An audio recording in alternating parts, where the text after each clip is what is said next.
Hi guys, I'm Kalila Reynolds and we're back with another episode of Money Moves brought to you in partnership with Exim Bank's Business Advisory Service. For the past couple of weeks, we've been talking to you about the export process. But let's say you're a manufacturer, right? You also have a need to import certain things because you have inputs into your product that you might not be able to source locally here in Jamaica. So Stephen Dawkins from the JMEA is back with us and he's going to be walking us through that process. And welcome back, Stephen. Thanks for having me again, Camilo. And Stephen has a wealth of knowledge and he's been giving us so far tips on exporting. But there's also another side to it, Stephen.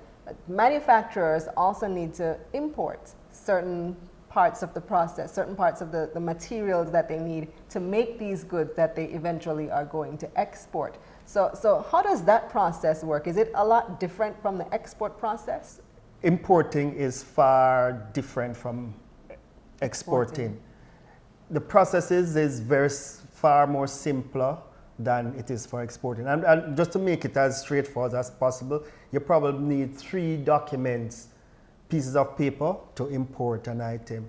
Whereas to export, you need probably about 8 to 10 pieces of documents in order to export. But before I go there about talking about importing, it is very important to recognize that the manufacturers here in Jamaica tend to look at our local market for all their inputs before they even think about going overseas for their yes, because there are things raw that materials, are available here. because things are available here. So we do everything to support our local industry.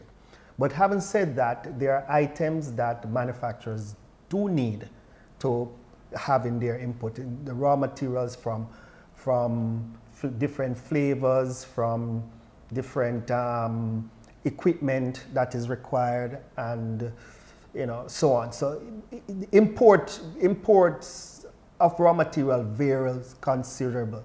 If you're in beverage manufacturing, food manufacturing, whatever it is, it requires some level of import because Jamaica does not have all the necessary raw materials necessary to get a specific product to market. So what are those 3 forms that you need to import something?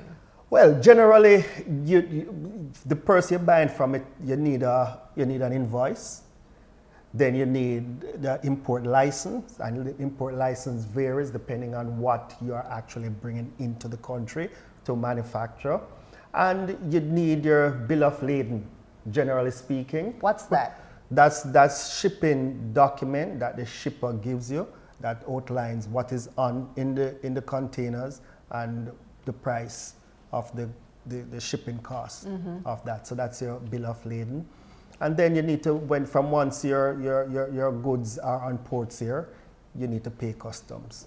And those fees varies considerable depending on what you're importing and what the duty elements are. But you can apply for exemptions and waivers. Yes, depending we do. on what it is. Depending on what it is, we do apply for those. And that's what the JMEA does. We try as much as possible to lobby for our manufacturers to ensure that they get certain preferential treatment in order to build this economy. So 3 forms to import an item and 8 to 10 forms to export an item. Yes. Do you think that's excessive? Well, there's a number of reasons surrounding the number of forms that you have to complete because Jamaica has a history, unfortunately, and history of contrabands and stuff. So every shipment that leaves Jamaica has to be protected. So each container needs an integrity form that is signed by a special person at your company. Sometimes it needs a police report and all of these various documents in order to get it. But we talk about the improving the ease of doing business in Jamaica. Is that one of the areas that should be looked at? And I must say they are looking at it and it has been improving because what they try to do is more, even though it's a number of documents and a number of paperwork, what they try to do as much as possible is to improve the process. So they have created now specific windows that you have everything on it. Like for example, they don't ask what the acronym is, but what it means is ASICUDA system.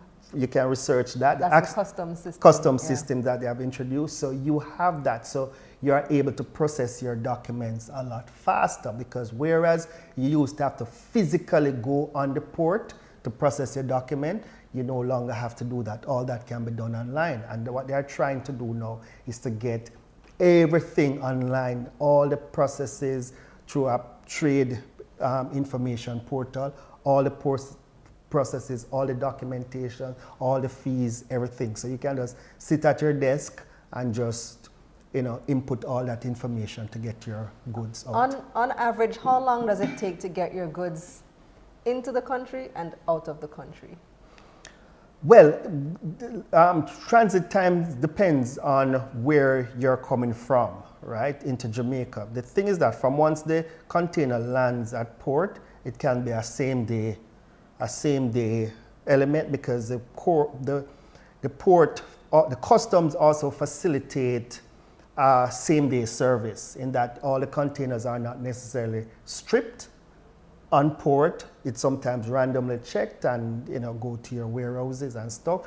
But from once all your paperwork are fine, is same day. If it's not fine, it can take as long as you process your paperwork. And on the export side? Transit time is also critical. Again, from once you have all your paperwork intact, it's just a matter of getting it out, from the port to your warehouses. So it can be a same day process as well as it can be weeks, right? But transit time is usually the critical time, in which from port to port, it takes, for example, from Jamaica to Cayman, it takes 3 days, 2 to 3 days, the transit time. From Dominica, although it's in the Caribbean, it takes up to 3 weeks, because there's only certain shipping lines that go to Dominica. I see. And that is it. So it's a lot of transshipment that happens. It go to Miami, then come down into the Caribbean and go make a number of stops before it actually reach a particular destination. So it varies considerably. So that's a case for the logistics hub that we had been hearing about. Absolutely. Whatever happened to that? Thanks again, Stephen, for joining us. Thank Stephen you so Dawkins much. is with the Jamaica Manufacturers and Exporters Association. That's it for this edition of Money Moves, brought to you in partnership with Exim Bank's Business Advisory Service. Check out their website, eximbankja.com. I'm Kalila Reynolds. See you next week.